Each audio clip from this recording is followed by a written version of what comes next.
Hey guys, so weekly recap session 1 or week 1. So I want to do these series and just kind of share with you some things that I find in the clinic. Hopefully I can give you some little gems if you're dealing with these types of pain, or if your buddy's dealing with these kinds of pain and ailments and whatever you've got going on, limitations that are keeping you from performing how you want to in the gym or with activities. You can take these gems and we can get you feeling better, okay? Of course, always contact me if you have any questions on anything. But I'll give you 3 patients per week and just kind of let you know what I did with them, what was successful, maybe some insights on those patients, and I hope it helps you guys. So patient number 1, she was a female in her 20s and she was dealing with hip pain, okay? She had kind of this pinching pain kind of on the inside, which typically tells me it's something in the ball and socket joint there. And so started testing some things out, and she had pain when I took her into quadrant test whenever we came towards the inside, okay? Now she had no injuries, she's young, she wasn't getting any clicking or popping, so I wasn't thinking it was really a labrum tear or something like that. I thought it was just some simple impingement. So the exercise we chose to use was just a posterior hip glide with a band to help distract that hip and just get some relief there, okay? So what you want to do for this one is just grab the biggest, thickest band you can find in the gym. We're going to loop that through. We're going as high as you can in that hip, okay? We're going to come out, make sure we're getting a stretch in the band. And now while I'm here, you should feel that hip or that band kind of pull your hip. I'm just going to kind of sink down. This other leg is, I'm shooting that one out. And I'm just putting pressure through this knee. Excuse me, I should feel a lot of pressure kind of on this outer hip, kind of the glute area. And I'm just gonna kind of sink that hip down, let it relax, okay? Now while I'm down here, I can kind of move around and I can find where I'm feeling most stretch. So right there for me is where I feel the most stretch. I'm focusing on letting that hip relax, okay? Relax into this. And I typically tell patients spend about 2 minutes here, okay? So just kind of moving around, spend extra time in that extra tight position. I can also swing this foot to the inside like that, and I'll get a little different pull on that, okay? Spend about 2 minutes there. And so results on that patient, we had her do some of that. We did a little more hip stretching, but she reported relief. We retested this internal rotation and this quadrant test like we talked about, where we bring that knee towards the inside. And she said, hey, that feels a lot better. And we retested some squats and things, and she was moving a lot better as well, okay? So give it a try if you're dealing with hip stuff, regardless of whether it's outside hip, inside hip.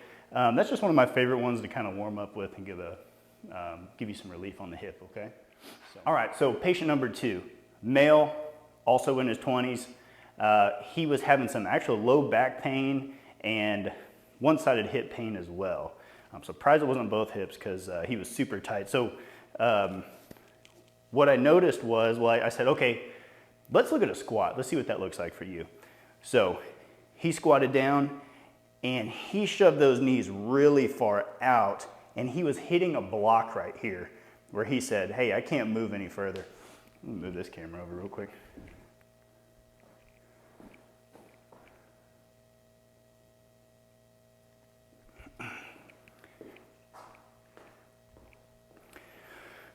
So patient was squatting down.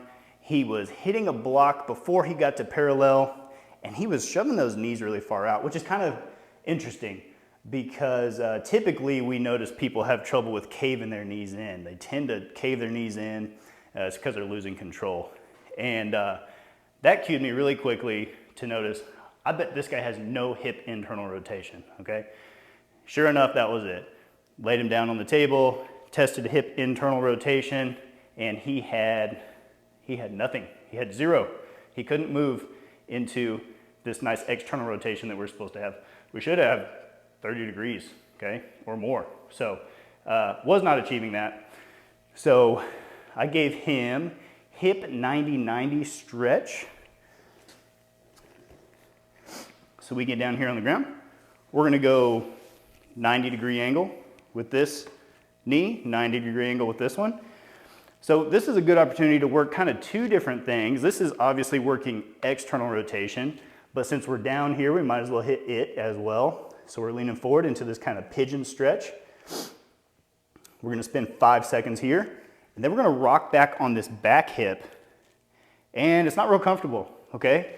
This one is kind of this, you'll feel outside kind of pressure, okay? Don't kill it, just go nice and easy. Stretch for 5 seconds here. And I'm gonna repeat that. I'm gonna go 5 reps. Rocking forward, and then rocking back on the other one as well, okay? 5-second hold, each position, 5 reps, and then I'm gonna swing them around. I'm gonna hit the other side. Same thing. Pigeon type stretch here. Rocking back, feeling this kind of deeper hip stretch right here. Notice, getting internal rotation. Do whatever you need to do here to achieve that. Maybe you gotta put your hands on the ground. Maybe you can only rock back to here and you feel the stretch, that's fine, okay? As you get looser and looser, you can start to rotate into it more, all right? So we had him do some of that stretch. Then we were able to squat a little deeper, all right? Your squat requires hip internal rotation. It's just the way that that joint works in there, okay? So if you're having trouble getting deep on the squats, I typically recommend looking at your ankle dorsiflexion, okay? Dorsiflexion can be a limiter.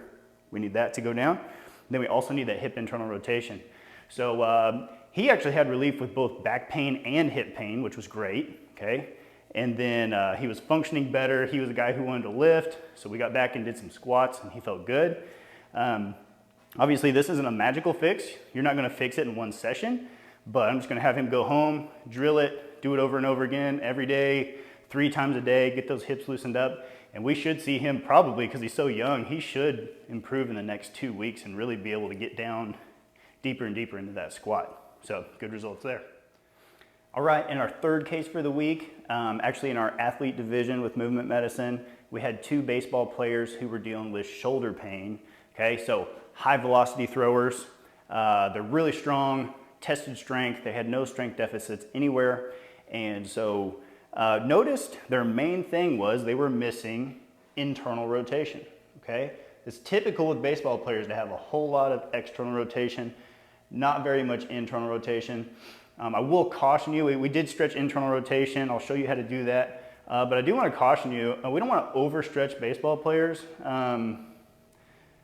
We don't want to have tons and tons of motion here, tons and tons of motion here. It creates an unstable shoulder, okay?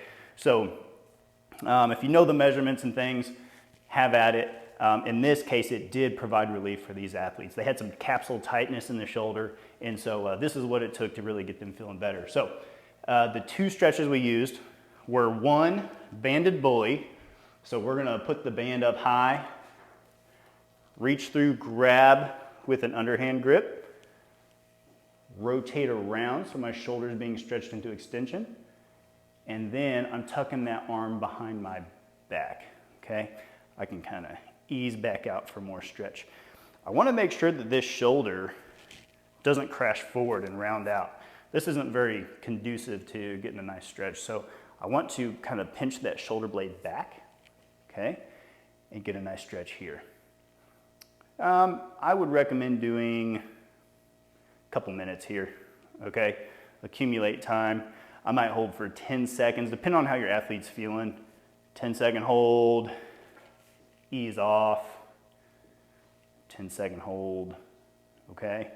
Or they may just need a nice sustained stretch where we're going 20 seconds, maybe 30 seconds, okay? But I don't usually like to keep the shoulder under tension that long, so a good rule of thumb, if you want some solid numbers here, I would say 10-second hold 10 times, and I think that's perfect, okay? That one is the banded bully. Let me show you from the side so you can get a side angle here. So it's here, moving into extension, and then I'm tucking that arm behind, like I'm trying to reach that opposite shoulder blade, okay? Make sure my shoulder blade is back, chest proud, okay? Just like that. That's banded bully. The second exercise we used was just a simple posterior capsule stretch. So I'm just gonna grab here, I'm just reaching across, and then I'm just sinking my body that way, okay? Feeling nice posterior capsule stretch, all right? So same thing, let's do a 10-second hold 10 times. I think that's perfect. If you're not feeling it, play around with it. Play with this angle. I might need to rotate my chest in, rotate my opposite shoulder here, okay? I might need to come down. I might need to come up in an angle, but find that sweet spot where you're saying, hey, you know what? That's where I feel it the most. For me, right there, okay? I feel the best stretch, kind of sinking down, rotating my shoulders like this, okay? So, athletes felt better. At the 1 week checkup point, they actually had zero pain. So all they needed was just a little bit of capsule stretch, improving that internal rotation, and provide them complete pain relief. They could get back to the game and not have to worry about little nagging injuries, okay? So those are the 3 patient cases for the week. I hope you learned something, and tell you what, if you have any aches and pains or little things that you want to throw out there to us, we can kind of feature those in the next blog post or the next video series that we do. So like I said, I'll try to get you out one of these per week where we have about 3 different cases, and hopefully I can help you pick up some gems that can help you in your life, okay? See you next week.